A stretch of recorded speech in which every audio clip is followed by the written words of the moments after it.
think I don't wanna run to you, yeah. But there are mountains, and there are doors that we can walk through. I know you're wondering why, because we're able to be just you and me within these walls. But when we go outside, you're gonna wake up and see that it was hopeless after all.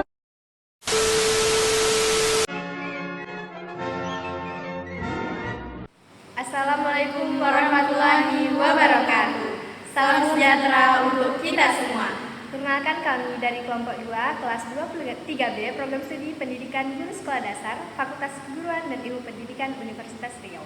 Di sini kami akan menjelaskan terkait konsep dasar antropologi untuk memenuhi tugas mata kuliah konsep dasar IPS dengan dosen pengampu Bapak Dr. Henry Marhadi SE MPD. Sebelum itu, saya akan memperkenalkan diri sekaligus rekan-rekan saya. Perkenalkan, nama saya Rizda Ramada Fitri.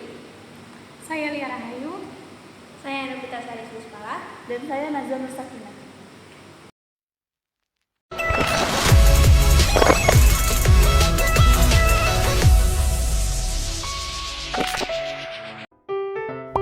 Antropologi. Apa sih antropologi itu? Simak video berikut ya. Antropologi berasal dari bahasa Yunani anthropos yang berarti manusia atau orang dan logos yang berarti ilmu. Jadi antropologi merupakan ilmu yang mempelajari manusia berdasarkan rasa ingin tahu yang tiada henti-hentinya. Definisi antropologi menurut para ahli, yang pertama ada William H. Phelan. Antropologi adalah ilmu yang mempelajari tentang manusia dan perilakunya serta untuk memperoleh pengertian yang lengkap tentang keanekaragaman manusia. Yang kedua, David Hunter. Menurut David Hunter, antropologi adalah ilmu yang lahir dari keingintahuan yang tidak terbatas tentang manusia. Yang ketiga ada Kuncharaningrat. Menurutnya, antropologi adalah ilmu yang mempelajari manusia pada umumnya dengan mempelajari aneka warna, bentuk fisik, masyarakat, serta kebudayaan yang dihasilkan.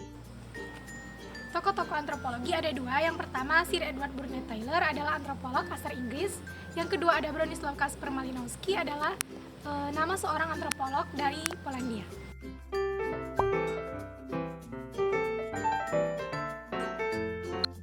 Antropologi pendidikan. Antropologi pendidikan adalah penelaahan akademis tentang sistem pendidikan dari sudut pandang budaya.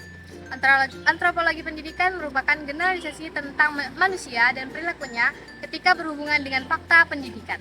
Antropologi pendidikan merupakan spesialisasi termuda dalam antropologi dan dianggap dapat berdiri sendiri sebagai cabang spesialis antropologi yang memiliki jangkar akademis.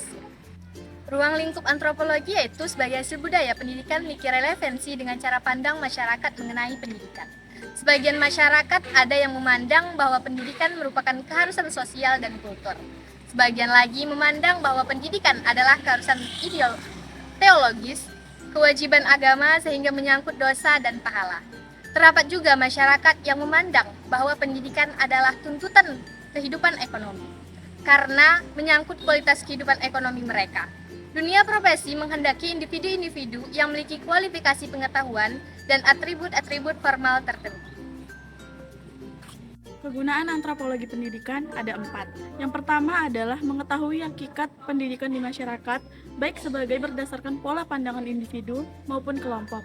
Yang kedua, memahami kedudukan pendidikan dalam masyarakat tertentu yang memiliki karakteristik khas. Yang ketiga, memahami norma, tradisi, keyakinan, dan nilai-nilai yang dianut oleh masyarakat terkait dengan pendidikan. Yang keempat, yaitu menciptakan teori-teori tentang asal-usul pendidikan dan perilaku masyarakat menyangkut pendidikan.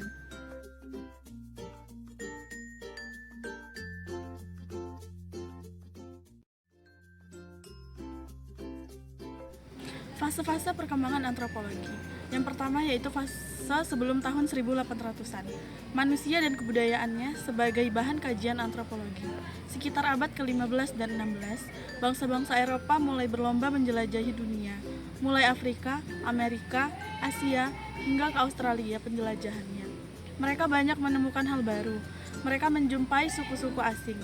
Kisah-kisah petualangan dan penemuan mereka kemudian dicatat di buku harian atau jurnal perjalanan. Mereka mencatat segala sesuatu yang berhubungan dengan suku-suku asing. Fase kedua yaitu tahun 1800-an. Pada fase ini, bahan-bahan etnografi telah disusun menjadi larangan karangan berdasarkan cara berpikir evolusi masyarakat saat masyarakat dan kebudayaan berevolusi secara perlahan-lahan dan dalam jangka waktu yang lama. Pada fase ini, antropologi bersifat akademis karena mempelajari masyarakat dan kebudayaan primitif dengan maksud memperoleh pemahaman tingkat-tingkat sejarah penyebaran kebudayaan manusia. Fase ketiga yaitu awal abad ke-20. Fase ini, negara-negara Eropa berlomba membangun koloni di benua lain seperti Asia, Amerika, Australia, dan Afrika. Dalam rangka membangun koloni-koloni tersebut, muncul berbagai kendala seperti serangan bangsa asli, pemberontakan, cuaca yang kurang cocok bagi bangsa Eropa, serta hambatan-hambatan lain. Fase keempat yaitu setelah tahun 1930-an. Pada fase ini, antropologi berkembang pesat. Kebudayaan-kebudayaan suku bangsa asli yang dijajah bangsa Eropa mulai hilang akibat terpengaruh kebudayaan bangsa Eropa. Pada masa ini pula terjadi perang besar di Eropa, Perang Dunia Kedua. Perang ini membawa banyak perubahan dalam kehidupan manusia dan sebagian besar negara-negara di dunia kepada kehancuran total.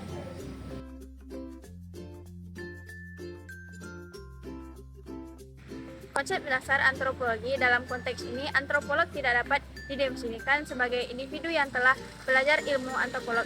Bisa melainkan lebih luas dan lebih kompleks dengan artian bahwa antropolog adalah individu yang menjadikan antropologi sebagai pijakannya dalam berpikir dan bertindak. Sehingga dengan definisi ini, setiap individu memiliki kemungkinan yang besar untuk menjadi seorang antropolog dengan persyaratan untuk mengetahui apa itu antropologi. Konjaran Ingrat menggambarkan ilmu-ilmu bagian dari antropolog, yaitu yang pertama, antropologi fisik. Antropologi fisik dalam arti khusus adalah sebagian dari ilmu antropologi yang mencoba mencapai suatu pengertian tentang sejarah. Terjadi aneka warna, makhluk manusia dipandang dari sudut ciri-ciri tubuhnya yang memakai sebagian bahan penelitiannya ciri-ciri tubuh, baik yang lahir seperti warna kulit, warna dan bentuk rambut, identik dengan tengkorak, bentuk muka, warna mata, bentuk hidung, tinggi dan bentuk tubuh, maupun yang dalam seperti frekuensi golongan darah dan sebagainya. Manusia di muka bumi ini dapat digolongkan ke dalam beberapa golongan tertentu berdasarkan atas persamaan mengenai beberapa ciri tubuh. Nah, yang kedua ada antropologi budaya. Antropologi budaya melihat atau mempelajari manusia yang berkaitan dengan materi-materi kebudayaan seperti misalnya alat-alat hidup, perumahan, kesenian, norma perilaku dan sebagainya yang ada dalam masyarakat. Adapun yang termasuk antropologi budaya antara lain, yang pertama arkeologi, bagian antropologi budaya yang mempelajari sejarah manusia dan menyebarkan melalui objek penelitian artefak benda peninggalan. Yang kedua enolinguistik, bagian dari antropologi budaya yang mempelajari timbulnya bahasa, bagaimana terjadinya variasi dalam bahasa serta penyebaran bahasa melalui manusia di dunia. Yang ketiga, etnografik. Ilmu ini mempelajari berbagai kebudayaan pada suatu masyarakat secara meneliti pada suatu berupa aktivitas nyata. Yang ketiga, antropologi sosial. Antropologi sosial sering disebut antropologi sosial budaya karena masyarakat dan budaya merupakan satu kesatuan, sistem tidak terpisahkan. Antropologi ini tertarik mempelajari struktur dan fungsi kelompok dengan melihat fenomena kebudayaan, bahasa, karya seni, dan agama yang lebih meyakinkan instruksi daripada melihat manusia sebagai pribadi. Antropologi adalah ilmu pengetahuan yang mempelajari manusia sebagai makhluk bermasyarakat, terutama bersifat khusus pada ini cara produksi terdiri dari dan nilai-nilai membuat pergaulan hidup berbeda satu dengan yang lain. Yang keempat, antropologi terapan. Antropologi terapan ini diadakan untuk langsung diaplikasikan sesuai situasi dan kondisi. Misalnya, pasukan militer yang ditugaskan ke daerah konflik, mereka perlu dibekali dengan antropologi yang langsung bisa diaplikasikan di daerah konflik sehingga misi yang mereka emban dapat tercapai.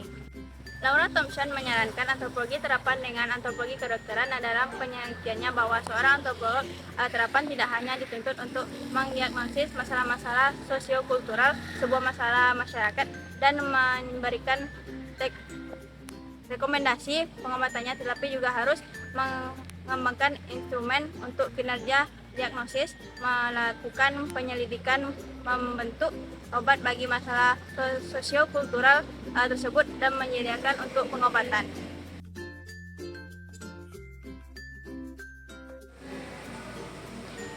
Demikian video dari kami. Mohon maaf apabila ada kesalahan dan kekurangan. Wabillahi taufiq wal hidayah.